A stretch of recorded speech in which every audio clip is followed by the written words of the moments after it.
ஏமன்கிற பகுதியில் ஹாலித் இப்னு வலீத் தலைமையில் ரசூல் ஸல்லல்லாஹு அலைஹி வஸல்லம் ஒரு படையை அனுப்புகிறாங்க.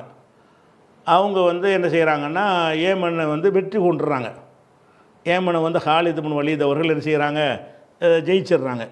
ஜெயித்த உடனே அங்கேருந்து கைப்பற்றப்பட்ட போர் செல்வங்கள் இருக்குல்ல, அந்த செல்வங்களில் 5இல் 1 பங்கு அரசாங்கத்துக்கு சேரணும், ரசூலுல்லாவுக்கு சேரணும். அவங்க விரும்பின வகையில் செலவழிப்பாங்கன்ற குர்ஆனில் இருக்குது. அதன் அடிப்படையில் என்ன செய்கிறாங்கன்னா, வெற்றி பெற்ற உடனே மக்கள்லாம் ரசூலுல்லாவுக்கு தகவல் தெரிவிக்கிறாங்க. இந்த மாதிரி நிறைய கனிமத்தில் அடிமைகள் எல்லாம் பிடிக்கப்பட்டிருப்பாங்க, செல்வங்கள்லாம் இருக்கும். இவைகளை பங்கீடு செய்வதற்காக வேண்டி ஒரு ஆள் அனுப்புங்க என்று கேட்குறாங்க. ஹாலித் இப்னு வலீத் தலைமையில் தான் போர் நடக்குது. அவர் தலைமையில் தான் ஜெயிக்கிறாங்க. ஜெயித்த பிறகு அந்த கனிமத்து பொருள்கள்லாம் திரண்ட உடனே அப்போ மக்கள் என்ன செய்கிறாங்கன்னு ரசூலுல்லாவுக்கு தகவல் அனுப்பி ஒரு ஆளை என்ன செய்யுங்க, நீங்கள் அனுப்பி வைங்க அப்படிங்கிறாங்க. ரசூல் ஸல்லல்லாஹு அலைஹி வஸல்லம் என்ன செய்கிறாங்கன்னு கேட்டால், அந்த கனிமத்து விஷயமாக முடிவெடுப்பதற்காக வேண்டி, அதாவது அங்கே உள்ள போர் செல்வங்களை பங்கிட்டு அங்கே கொடுப்பதற்காக வேண்டி அலி ரலியல்லாஹு அன்ஹு அவர்களை அனுப்பி வைக்கிறாங்க. அது எவ்வளோ நம்பிக்கையோடு அனுப்பி வைக்கிறாங்கன்னு பாருங்கள், அதுக்காக உள்ளது. அப்போ அலி ரலியல்லாஹு அன்ஹு என்ன செய்கிறாங்கன்னா, அந்த ஏமனுக்கு அனுப்பி வைக்கும்போது எப்படி அனுப்புகிறாங்கன்னு கேட்டால், ஹாலித் இப்னு வலீதோட பெரிய படைகள் இருக்கிறாங்க, அவங்க விரும்பினா உன் தலைமையில் இருக்கட்டும், விரும்பலைன்னா அவங்க திரும்பி மதீனாவுக்கு வந்துடட்டும் என்ற அடிப்படையில் அலி அனுப்பி வைக்கிறாங்க. அலி கீழே தான் அவங்க இருக்கணும்னு சொல்லலை, ஹாலித் தான் இருந்து எல்லாம் செஞ்சுருக்கிறாரு, அவர் தான் தளபதி, நீ போய் அந்த பங்கீட்டு கொடு. அப்படி கொடுக்கும் பொழுது உன் தலைமையின் கீழே இருக்க விரும்புகிறவங்கள வச்சுக்க, ஹாலித் இப்னு வலீத் தலைமையில் தான் இருக்குன்னு சொல்கிறவங்களா இருந்தால் அவங்கள திரும்பி வந்துட சொல்லிடு என்ற ஒரு அனுமதியோடு என்ன செய்கிறாங்கன்னு கேட்டால் அவரை அனுப்பி வைக்கிறாங்க. அனுப்பி வைக்கும் பொழுது இது புகாரியில், இந்த சம்பவம் புகாரியில் 4349வது ஹதீஸில் இருக்கிறது. இந்த பங்கிடும் பொழுது ஒரு அழகான அடிமை பெண்கள்லாம் இருப்பாங்கள்ல, அவங்களாம் பங்கு வைப்பாங்கள்ல, அதில் ஒரு ஒரு அழகான அடிமை பெண் இருந்தாலும் தனக்குன்னு எடுத்துக்கிட்டார். அந்த பங்கிடும் பொழுது அவர் தனக்குன்னு எடுத்துக்கிட்டார். ஆனால் இவர் போரில் ஈடுபடலை. ஏன்னா போரெல்லாம் முடிஞ்ச பிறகு தானே போய் அவர் அந்த கனிமத்தை பங்கு வைக்கத்தானே போகிறாரு. போர் செல்வங்களை பங்கிட்டு கொடுக்க போகும் பொழுது ஒரு அடிமை பெண்ணை அவர் எடுத்து என்ன செய்கிறாருன்னு கேட்டால், அவர் அன்றைய தினமே ஒரு இல்லறத்தில் ஈடுபட்டு குளித்துக்கிட்டு வர்றார்.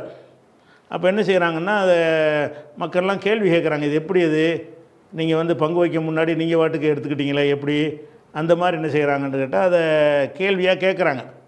அப்போ இவர் என்ன செய்கிறாருன்னு கேட்டால் அதுக்கு பதில் சொல்லலை, சரியான பதில் இல்லை. உடனே என்ன செய்கிறாங்கன்னு கேட்டால் ரசூலுல்லாஹ்ட்டே புகார் சொல்கிறாங்க, இவர் நீங்கள் பங்கிட்டு அனுப்புனீங்க, பங்கிட்டு மக்கள் மத்தியில் கொடுக்கறதுக்கு பதிலாக இவர் என்ன செஞ்சிட்டாருன்னு கேட்டால் ஒரு அடிமை பெண்ணை அவர் தனக்குரியதை ஆக்கிக்கிட்டாரு, இது சரியா ஒரு முறையான்னு சொல்லி நான் அப்படின்னு சொல்லி முறையிடுறாங்க.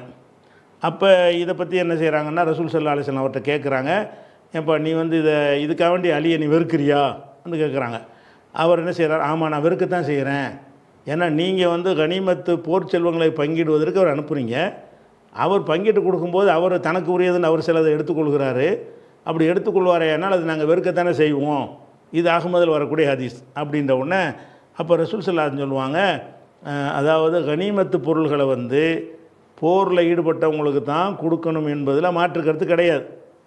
ஆனால் அலி அவர்களுக்கு கொடுக்குறது என்னென்னு கேட்டால், அலிக்கு ஜக்காத்துலாம் ஹராம், ரசூலுல்லாவுடைய குடும்பத்தில் இருக்கிறதுனால ஜக்காத்து நிதி அவருக்கு கிடைக்காது. என்னுடைய அதிகாரத்தில் 5இல் 1 இருக்குதுல்ல ரசூலுங்கிற முறையில், அந்த 5இல் 1 இருந்து நான் என்ன செய்வேன், என்னுடைய உறவினர்களை கொடுப்பதற்கு குர்ஆனில் அல்லாஹ் அனுமதிச்சிருக்கிறான்.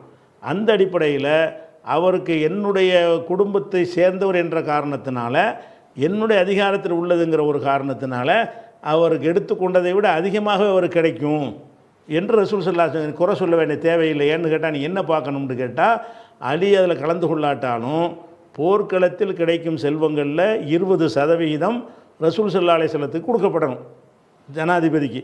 அதில் என்ன செய்வாங்கன்னா, அவங்க தனக்கும் எடுத்துக்கொள்வார்கள், தன்னுடைய உறவினருக்கும் கொடுப்பார்கள், ஏழைபாளைகளுக்கும் கொடுப்பார்கள் அப்படின்னு சொல்லி அந்த கனிமத்தை பற்றி சொல்லக்கூடிய அந்த வாலமும் அன்னமா கனிமத்துன்னு வருதுல, அதாவது 8வது சூறாவில் 41வது வசனத்தில் அல்லாஹ் என்ன செய்கிறான், வாலமும் அன்னமா கனிமத்து மின் செய்யின், நீங்கள் ஏதாவது போர் செல்வங்களை கைப்பற்றினீர்கள் என்று சொன்னால் ஃபஅன்ன லில்லாஹி ஹும்ஸஹு, 5இல் 1 அல்லாஹ்வுக்கு உரியது, ரசூலுக்கு உரியது, தில் குர்பா அவருடைய உறவினருக்கு உரியது, யதாமா எத்தீம் அனாதைகளுக்கு உரியது, ஒரு மிஸ்கின் ஏழைகளுக்கு உரியது, இப்னு சபீல் திக்கற்றவர், இவங்களுக்கெல்லாம் ரசூலுல்லாஹ் பயன்படுத்திக்கிடுவான். 5ல் 1.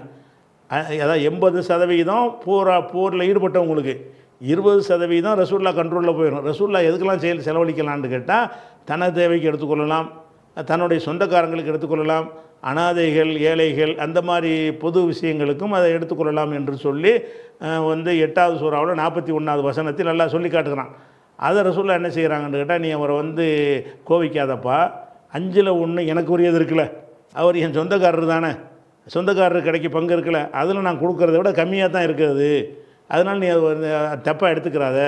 அப்போ போகும்போது சொல்லியிருப்போம், ரசூல் எல்லாம் சொல்லியிருப்பாங்க, நீ என் குடும்பத்தாராக இருக்கிறாய், நீ பங்கிடும்போது உனக்கு தேவையானது எடுத்துக்க என்று ரசூல் அனுமதி கொடுக்காம அவர் செஞ்சிருக்க மாட்டார். அதனால் அவர் போர் செல்வங்களை எடுத்து கொண்டது மேலோட்டமாக பார்க்கும் பொழுது தப்பு மாதிரி தெரிஞ்சாலும் அது தப்பு கிடையாது அப்படின்னு சொல்லி ஒரு சம்பவம் நடந்திருக்கு. இது அலி ரலியல்லாஹு அன்ஹுடைய அவருடைய நேர்மையின் மீது ஒரு களங்கம் சுமத்துற மாதிரி ஒரு ஆரம்பத்தில் வந்தால் கூட நபிகள் நாயகம் ஸல்லல்லாஹு அலைஹி வஸல்லம் அவர்கள் அவர் மீது அந்த களங்கத்தை நீக்குறாங்க. எதனால் நீக்குறாங்க?